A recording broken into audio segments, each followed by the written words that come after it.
Hey everybody, it's me and my shadow. If you saw my most recent community post, you'll know that I bought this Garrett AT Max metal detector. Brand new, just out of the box, just put it together. I haven't used it yet.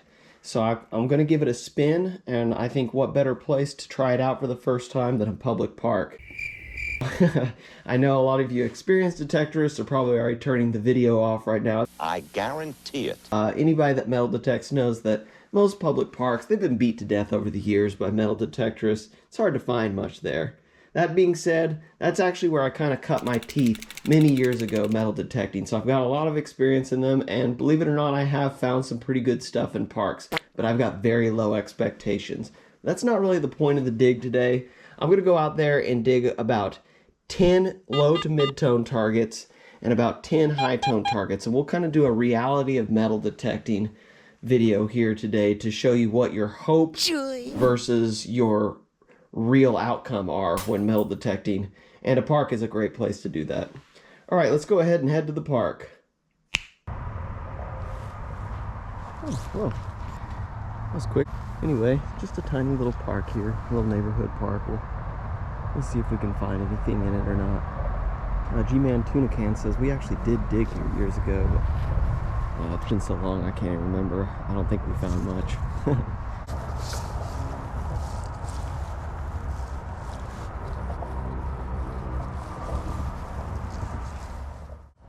Alright, we got a decent-ish high tone here, high 70s, hitting mid 80s sometimes. I hope it could be a coin, like a wheat penny.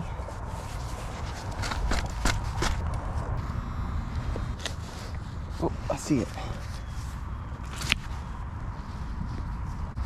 Big old piece of copper or brass tube. There's your reality. Alright, here's kind of a cruddy mid-tone, but the hopes would be maybe a big gold ring with those kind of high 50s, mid 60s numbers. We'll see what the reality is. It's not very deep.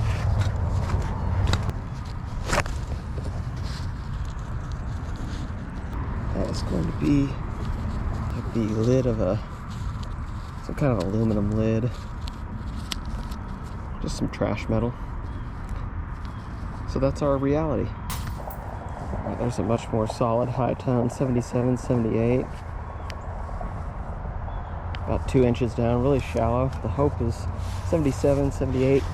And this machine and this soil, that's a really good wheat penny signal. Something interesting, maybe.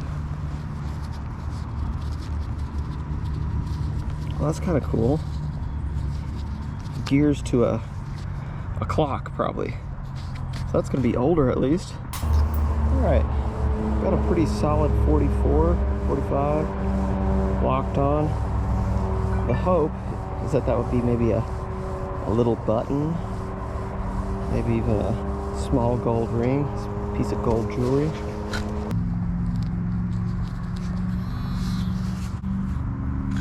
There's your reality. Got a piece of what we call can slaw, just shredded up aluminum can.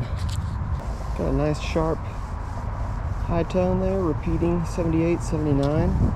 Again, that could be a wheat penny. That's what the hope is.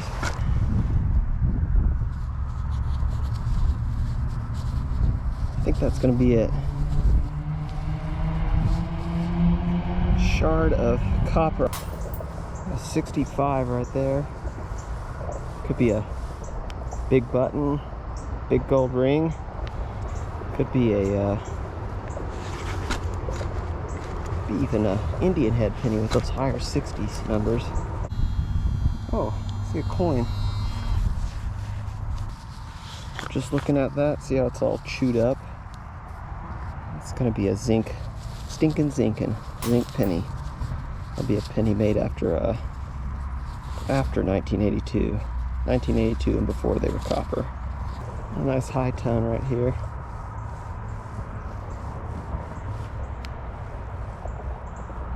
Very shallow. Same 78, 79. Hoping for a wheat penny. See something?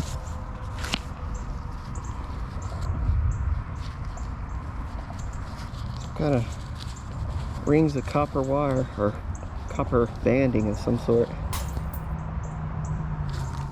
Kind of against the edge of the park right now, trying to get to spots maybe haven't been detected over as much. Got a nice 55 mid-tone, low mid-tone.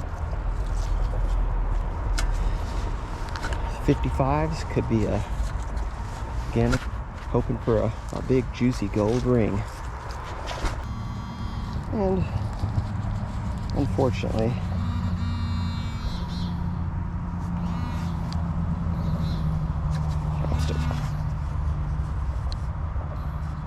still trying to get used to the Z-Link pinpointer with the headphones here. Oh, so we got a piece of can slaw. Not exactly a gold ring. I've got a 78, 79 squeaking in with a higher numbers, higher tone. Really scratchy. Probably gonna be a zinc penny or something, but could be a wheat penny. Could be a really small. With those numbers, that tone, it could be even a small kind of smashed up silver ring. Could be a really thin silver dime, like a barber dime that's been worn thin.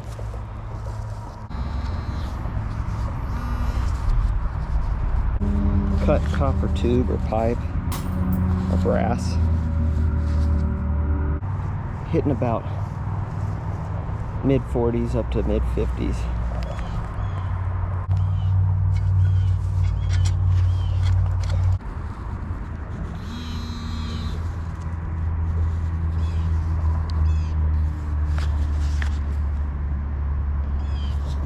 Almost looks like the head of a nail or a screw that's folded over. Not sure what it is, I just know it's trash. Alright, it's got a really nice high tone, 86, 87.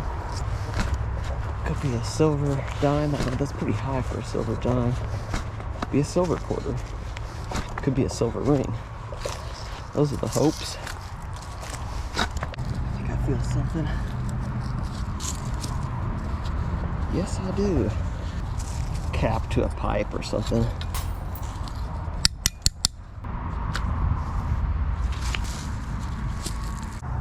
Got a decent low tone here. Ringing it in 43, pretty well locked in. At least if I dropped a tiny little gold ring. Slid right off their finger.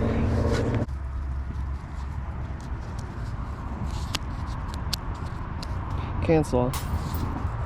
Got another one of these high 70s numbers with high tones.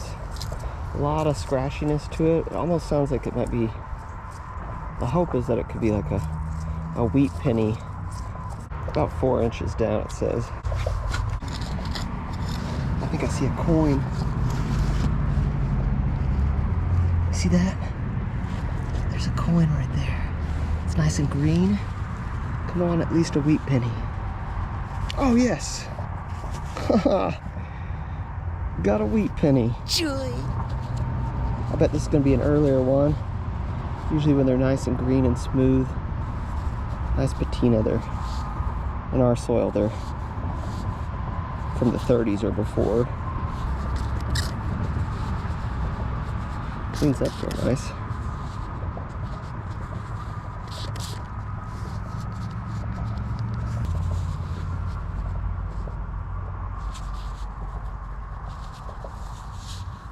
Trying to see that date for you. 1935. Yeah, it's a 1935 D mint mark, made in Denver. I'll get a picture for you and post it right here.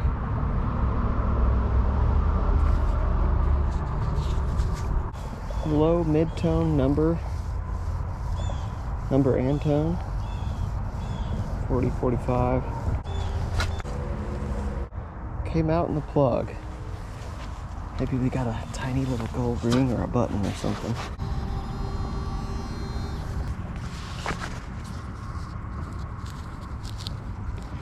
It's can saw, but I saw that edge of gold colored can saw. I thought I had something neat for a second. Nope.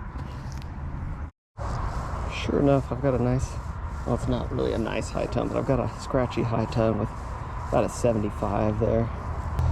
Hope that maybe it's a thin little barber dime. Could be a smashed up silver ring. Probably gonna be a zinc penny. Oh, I see something. Right there. See that rim?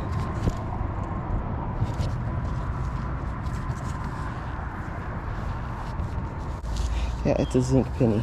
Stinking zinking.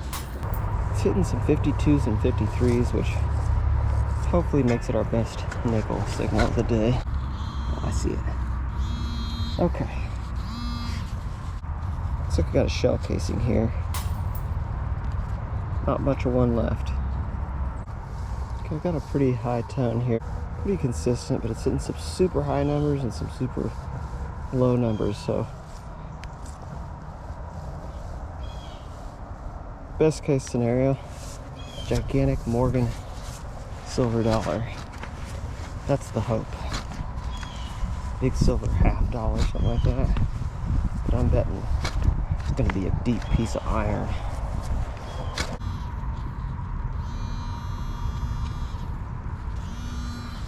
Okay. That was a nut. An iron nut. That was really deep and really hard to get at. Alright, got a nice repeating low to mid tone here.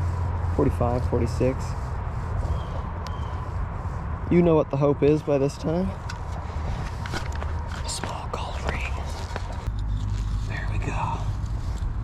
Yeah. Nice piece of can slaw there. Alright, got a nice little sharp, precise high tone, hitting mostly 86s. The hope is for small to medium sized silver coin. All right, look, that's something cool. Clad quarter, 1969. 4 years younger, it would have been silver. Got a nice 51, 52, 53 double beeping. When you get that double beep, that can mean it's on the surface. That's a really good nickel signal. Of course, gold rings ring up a lot like a nickel as well. So do pull tabs. Ah, there we go.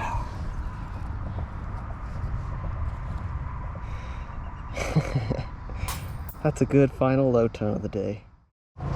All right, cool. I think that's gonna do it right there, guys. That's my first day out with the Garrett AT Max. Good little intro to it for me.